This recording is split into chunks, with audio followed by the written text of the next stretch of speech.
has so many accolades, a long career, and for the most part, has had you can probably say a legendary rap career. He is a certified West Coast legend. My man got a lot of bangers. I'm saying a lot, no, really good catalog, right? Very well respected. How you gonna say the game can't review someone else's album? I'm like, yo, I hate this shit, and I really feel like it makes these people less credible. Because for the most part, what you will continue to do is push agendas for certain people. We know that J. Cole is an industry darling, and in order to kind of keep pushing the narrative that everything is going well in hip hop, and and hip hop is not in a worse place than it was before the Drake and Kendrick beef. The J. Cole album has to be celebrated, and I'm not saying it's bad, but it has to be celebrated, and it has to be celebrated by all media outlets, right? It's super important, and because it's always important for the big three, like to do good. And I'm not saying that they shouldn't, but this is crazy. And saying stuff like that's weird.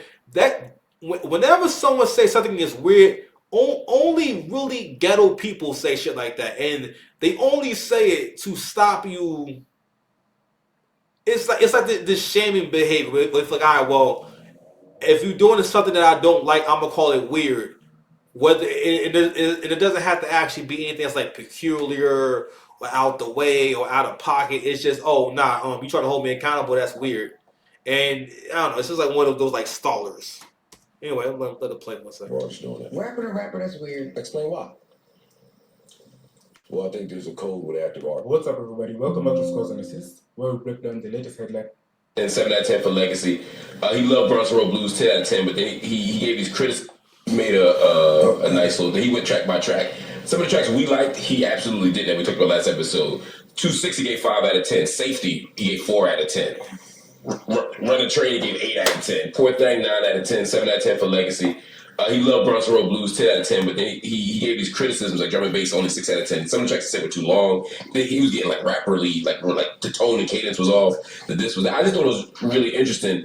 The Let Out 4 out of 10. I thought it was interesting because I don't usually hear a lot of artists rate other artists and records like that with numbers, and that's pretty hardcore. It's on his Instagram. I don't know. I mean, he was saying that out of love. He wasn't saying it with hate or he was saying like this is done respectfully. I mean, I just love hip hop, but I just was surprised to hear that. He said a lot of the shit that we said. I would have shown this. We taking him at his word.